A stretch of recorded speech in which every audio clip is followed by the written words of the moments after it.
जहरा music recording studio Sheikhpura Dhanaur.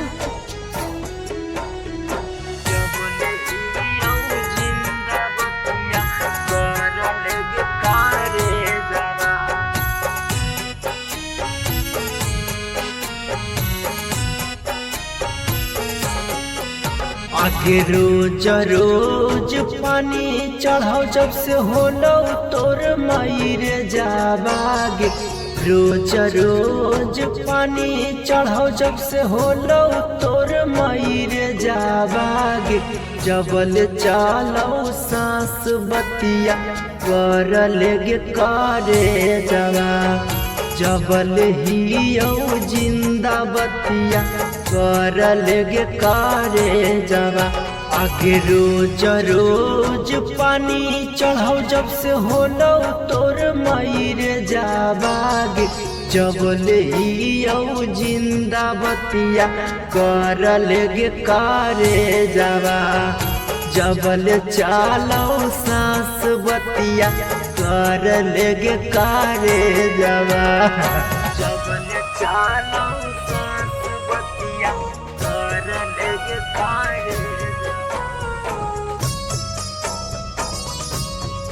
Mix by Vikas Bihari. Music by Vikas Raj Sitamarhi.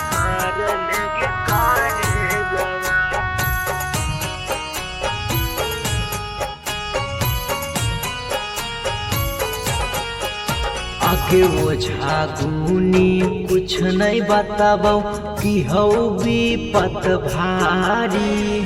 Doctor बतैल कौ heart के बीमारी।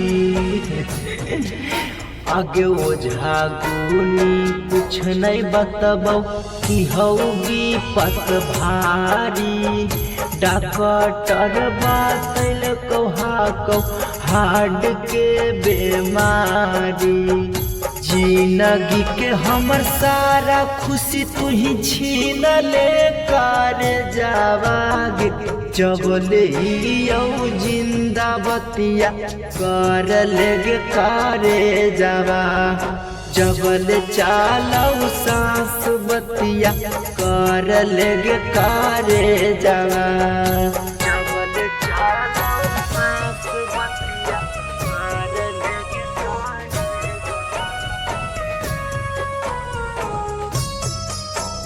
जहरा music recording studio Sheikhpura Dhanaur. Music by Vikas Raj Sitamarhi.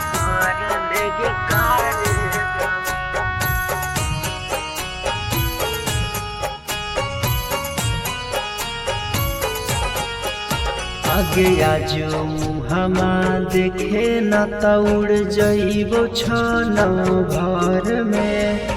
8 दिन से भरती ही से कपूरा सदर में। आगे आजो मुहमा देखे न तौड़ जइबो छन भर में। 8 दिन से भरती ही से कपूरा सदर में। आगे विकास बिहार के आके हीरा दा जुड़ा जोगे। केतनो दूर में ही आके एक बेर मिलल करे जावा। जबल चालो सांस बतिया कर लेगे करे जावा। Mix by Vikas Bihari.